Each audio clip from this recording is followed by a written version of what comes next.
Hello dear students. Today our science lesson is very important. It's about moments. Unit 9.789, page 136. Of course, as usual, objectives, definition of turning force, what is a moment and how to calculate moment, and question answer session. Definition of a turning point. A turning force is a turning force that has turning direction. That means it doesn't go in a straight line, it goes around something on the side of a certain arm, because the other side of the arm is fixed to a point, which is we call it the pivot. Okay, why this force is turning? It always because it is going around a beam. We have a beam from one side is fixed in a point called pivot, and the other side is the force. That's why it is forced to go around the point. It cannot go in another direction. It have to go around this pivot. So we have these two boys now sitting in a beam. This is the beam, okay, and this is the orange round thing is the pivot. So we have these two forces, 1, 2, and force 1 is equal to force 2. That means they are in balance because they are the same weight or the same force. Of course, force and weight are the same. Pay attention, don't forget that we are not speaking about mass. Mass is measured by kilogram or tons. If you multiply the mass by gravity, then give you the weight, which is measured in Newton, just like the force. Okay. Also here in this balance, mechanical balance, we have here force 1, force 2. It is obvious from seeing the picture. Force 1 is greater than force 2, is pushing downwards. It's not going downward in a straight line, it's going around the pivot. Where is the pivot? This is the purple circle here. This is the pivot. So these forces are acting around a point, a fixed point called the pivot. That's why they are going in a round direction. So in which direction this one goes? We see that the force is going this way, so it is anti-clockwise.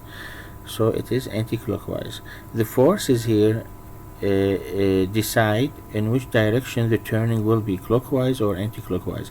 Because force 1 is greater than force 2, so the movement is anti-clockwise. Let us see, and this is the pivot, this one and this one. Now, what is the moment? The balancing turning forces around the serving pivot. This is the pivot now. From here and here, this is the balance beam where the two boys are sitting. These are the balance beam, and this is the pivot, and this is the forces, force 1 and force 2. It is clear that force 1 is bigger than force 2. He's going down. Now the turning force is around the pivot in an anti-clockwise way, okay, in this direction, because this one is more heavier than this one. From the picture, from the situation, what I see now, if I tell you in which direction is the turning force, you tell me in this direction, because this force, do you see that? Because he's in this picture, I see that this guy now, he is more weight from more heavier than this guy here. Okay, now turning force depends on two factors. This is very important. First, degree of force, greater turning effect. Okay, how much weighs the person sitting here, how much force he is exerting on the beam. It's clear. The greater the force, the greater is the turning force. This is very obvious. The second condition is the distance, and that is the important thing. The distance between the pivot and the person where he sits. The greater this distance, the greater is the force. The smaller this distance, the smaller is the force. Don't forget that, please. So if the forces are the same, 50 Newton, 50 Newton, are in balance, and I want to make one of them heavier than the other, so I move one of them farther from the pivot, he will gain more force. Okay, so this is the distance between the pivot and the person. Okay, this is force 1. So the moment, how I determine the moment of this guy here with the yellow trousers? I determine the moment by multiplying the force which he is exerting on the beam times the distance between where he sits exactly and the pivot. Okay, distance from the pivot. So let us make a question. It looks more clear. Question number 1A, page 136, please.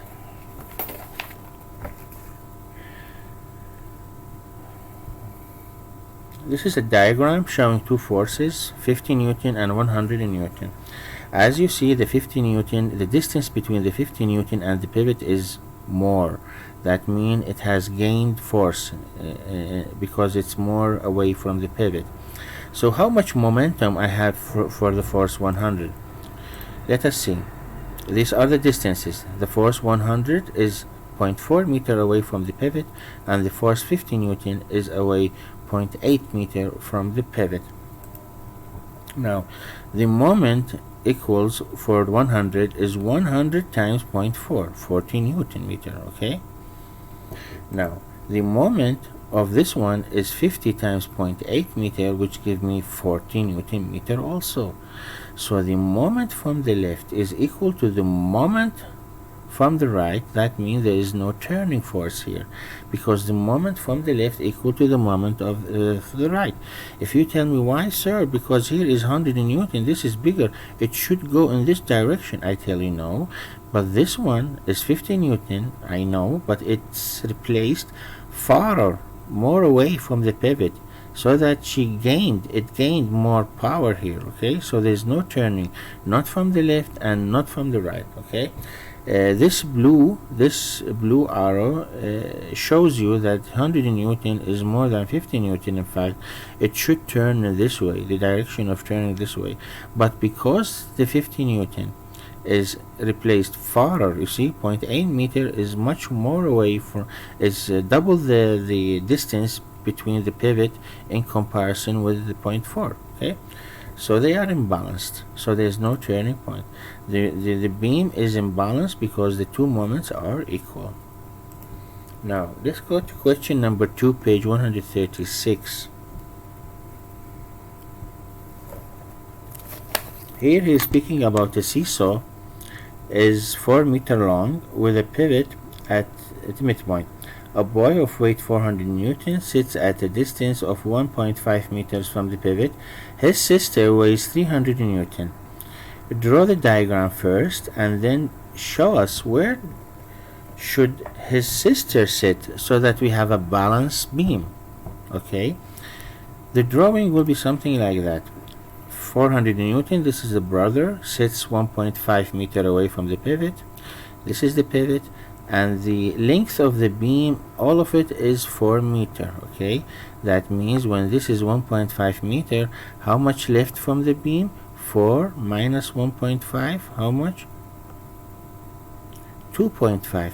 So the length, this one, 2.5, okay? So where must his sister sit so that the beam will be in an equilibrium situation, that the moment from the right equal the moment from the left, okay? And how I gain equilibrium? Because he's heavier than his sister. He's 400 Newton and his sister is 300 Newton.